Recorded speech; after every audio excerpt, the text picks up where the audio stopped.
Welcome to our deep dive today. We're going to be talking about a pretty complex issue, Okay. racial segregation in U.S. public housing. Right. Now, you'd think with like decades of fair housing policies, Yeah. we'd have made some serious progress by now, right? Yeah, you would think, But the reality is segregation is still a huge problem in the system. unfortunately. And we're going to dig into why that is today. Yeah. We're going to be focusing on Louisville, Kentucky as a case study. Okay.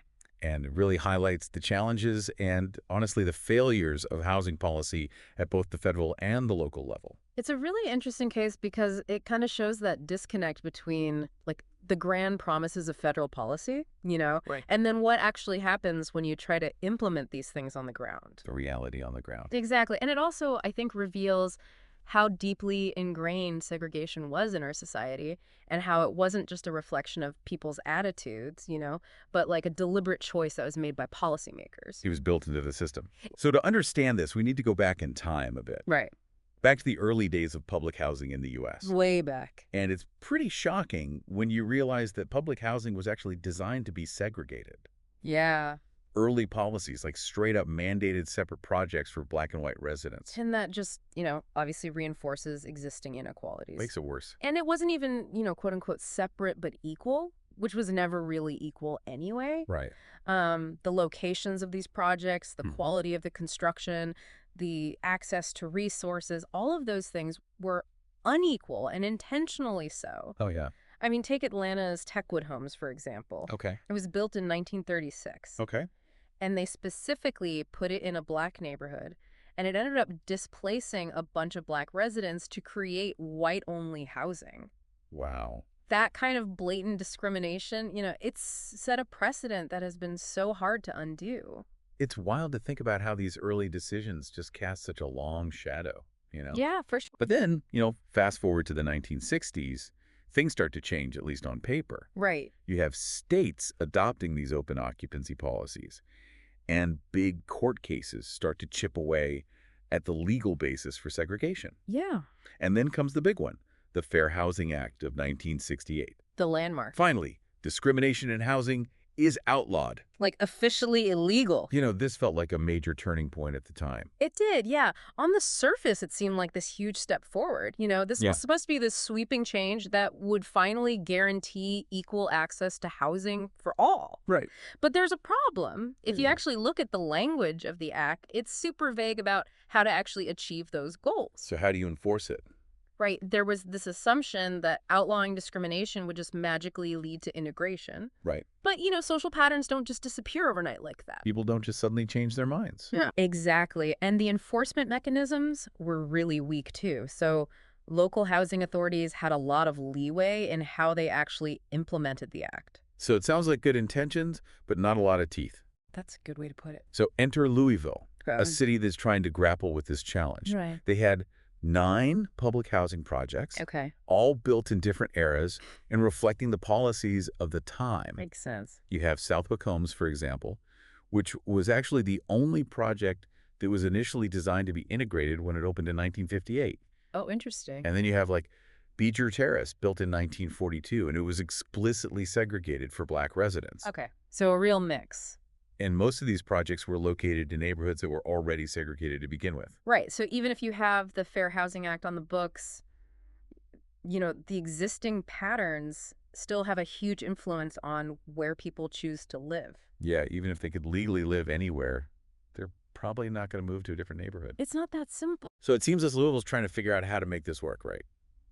They're trying. Their first approach starting in 1958 was this voluntary and gradual integration policy. Yeah. Basically, applicants could choose which project they wanted to live in. So like a free choice system? Yeah, sounds fair on paper, right? Give people options. What could go wrong? Well, the assumption there is that just offering choice, would somehow overcome decades of racial prejudice and discrimination. Like it would magically fix everything. Right. But in reality, white families mostly just avoided the projects that were majority black. Of course. If you look at the data, most projects stayed overwhelmingly homogenous, either black or white. So it didn't really change anything. Not much. And in some cases, the percentage of black residents in the predominantly white projects actually went down during this period. Oh, wow. So white families were actually moving out. It looks like it, yeah, as more black families moved in. It's almost like offering a colorblind choice in a system that was built on seeing color very clearly. Yeah, that's a good way to put it. So not surprisingly, civil rights groups were not happy with this approach. I bet. They wanted Louisville to actually take steps to actively desegregate. To do more than just say, hey, you can live wherever you want. Exactly. Yeah. So in 1965, they switched gears and got rid of the choice model entirely. Okay, big change. They implemented this system where everyone went on a single waiting list, Okay. and you were offered 3 units, regardless of location or the racial makeup of the project. Interesting. It was a big shift to a limited options policy. It was, yeah, and it signaled that, they were starting to realize that simply banning discrimination wasn't enough. They Yeah. had to actually take steps to nudge people towards integration. Even if it meant limiting their choices. Exactly. It's interesting because this was actually ahead of the federal government at the time. Oh, really? HUD didn't implement a similar policy until a few years later. Wow. So Louisville was kind of a pioneer in a way. Yeah, they were trying to figure this out on their own. It's fascinating to see how local policies can sometimes drive change. Absolutely. So the big question is, did it actually work? Right. Did this limited options policy actually lead to more integrated housing? And that's where we'll pick up next time. We'll dive into those results and see what happened. Stay tuned. It's a story with a lot of twists and turns. It is. So we'll see you back here for part 2. Looking forward to it. So we're back talking about public housing and integration. Yeah, picking up where we left off. Exactly. With that limited options policy in Louisville where applicants were given 3 choices for housing. No matter where they were located. Right. It was a pretty big shift from just letting people choose wherever they wanted. It seems like a gentle nudge, towards integration. Yeah, trying to encourage people to live in more diverse communities. So did it actually work? Did this new approach lead to more integrated housing projects? Is that what the data showed? Well, it did have some impact, but it wasn't a dramatic change. Oh, so not as much as they hoped. Yeah, we see a slight increase in the number of black families living in predominantly white projects and vice versa. But not a huge shift. Right. The overall numbers are still pretty small. So most projects were still largely segregated. Yeah. Unfortunately, that's what the data shows. Okay, so a step in the right direction, Yeah. but not a huge breakthrough.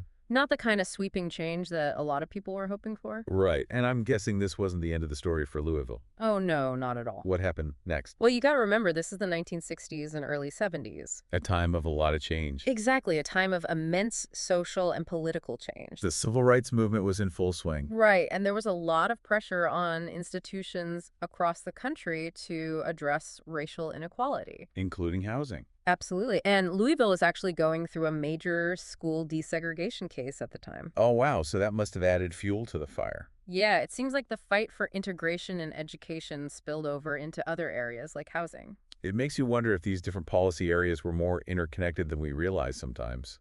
Oh, for sure. I think the struggle for civil rights was happening on multiple fronts, and victories in one area often led to activism and policy changes in other areas. They're all connected. Exactly. So did Louisville take a more aggressive approach to housing desegregation? They did. In 1976, they decided to tighten the screws a bit. What do you mean? Well, they got rid of the 3-option system and went to a 1-option policy. Oh, wow. So you only got one offer for housing. Yep, and if you refused it, you went to the back of the waiting list. So no more choices. It was a pretty drastic measure designed to force integration. It sounds like a big gamble. It was a risky move, for sure. What was the thinking behind it? Well, they thought that by removing choice altogether, they could overcome those deep-seated preferences that were driving segregation. Like people wouldn't have the option to choose a segregated neighborhood. That was the idea. The hope was that people would be more willing to accept a unit in a mixed-race project if they knew there were no other options. They were trying to engineer integration through policy. Exactly. It was a bold experiment. So did it pay off? Did it actually lead to more integrated housing? Well, that's the million-dollar question. It's hard to say for sure. The data shows a slight uptick in integration in some projects. Especially the ones that had been all white before. Right, but there's a complicating factor here. What's that? White flight. Ah, yes, white flight. The elephant in the room. Can you explain that for our listeners who might not be familiar with the term? Yeah. What exactly does that mean? So white flight refers to that large-scale migration of white residents from urban areas to more racially homogenous suburbs. So they're moving out of the cities. Exactly. And this was happening all across the country throughout the mid-20th century. And why was that happening? It was a complex mix of factors. Some of it was outright racism, desire to live in all-white communities. People didn't want to live near black people? Sadly, that was a big part of it, but it was also fueled by economic anxieties. Like what? Well, fears about declining property values, concerns about the quality of urban schools, things like that. So it wasn't just about race. Right, there were economic factors at play, too. It's interesting how all these things are interconnected. Exactly. And then you also have federal policies like highway construction and mortgage subsidies. That made it easier for white families to move to the suburbs. Exactly. So you have all these forces pushing white residents out of the cities. It's like a perfect storm. Yeah, and it makes it really hard to achieve integration. So even as Louisville was trying to integrate its public housing, the pool of potential white residents was shrinking. Yeah, it's like trying to fill a leaky bucket. Makes sense. And what about those other housing programs we talked about? Like Section 8 vouchers. Yeah, those subsidized rents in the private market. Right, and those vouchers were often seen as more desirable than traditional public housing. I can see why. Yeah, they offered more choice and flexibility, and people could often live in neighborhoods with better schools and amenities. So they were more appealing. Exactly, and guess what? What? Those vouchers were disproportionately used by white families. Oh. So you have the situation where public housing is increasingly becoming the housing of last resort. And it's mostly serving low-income black families. That's right. The very people who were supposed to benefit from these integration efforts. So it's a vicious cycle. It is, and it shows how even with these more forceful policies, Louisville was struggling to overcome these larger forces that were shaping the housing landscape. Yeah, they're fighting an uphill battle. Exactly, but the story doesn't end there. Oh, really, there's more. In 1979, Louisville decided to try something truly radical.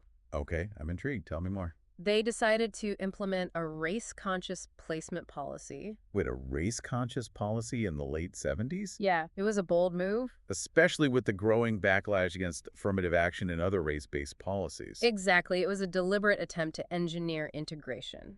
How so? They set specific racial quotas for each housing project. They were actually trying to control the racial makeup of these projects. Yeah, they wanted to achieve a minimum level of both white and black occupancy. Not just token integration. Right, they were serious about this. It sounds like a really controversial policy. It was, and it was a big departure from the colorblind policies that were popular at the time. So they were directly taking race into account when assigning housing. Yes, they were. I bet that didn't go over well with everyone. It definitely sparked a lot of debate. So did it work? Did this policy actually lead to more integrated housing? That's the question we're going to explore in the next part of our deep dive. This policy had some successes, but also faced some significant challenges. Oh boy. Sounds like we're in for a bumpy ride. And ultimately, it led to a major legal battle that would shape the future of public housing policy across the country. This is getting juicy. So stay tuned to find out what happened next. Welcome back to the show. We've been on quite a journey through the history of public housing in Louisville and their efforts to desegregate. And it's been a long road with lots of twists and turns. It really has. Last time we were talking about how in 1979, the city actually implemented a race-conscious placement policy. Right. They were setting racial quotas for each housing project. Yeah, a pretty radical idea at the time. So it was a bold experiment. Yeah, you could say that. And I'm curious, did it work? Well, in some ways it did. All right. One good example is Parkway Place. Okay. This project had actually transitioned from being majority white to majority black back in the 1960s. Right. But with this new policy, they were able to kind of shift that trend. Interesting. They actually managed to achieve a pretty good level of racial integration at Parkway Place. What a good mix of residents. Right, a more balanced community, and that was pretty uncommon in public housing at the time.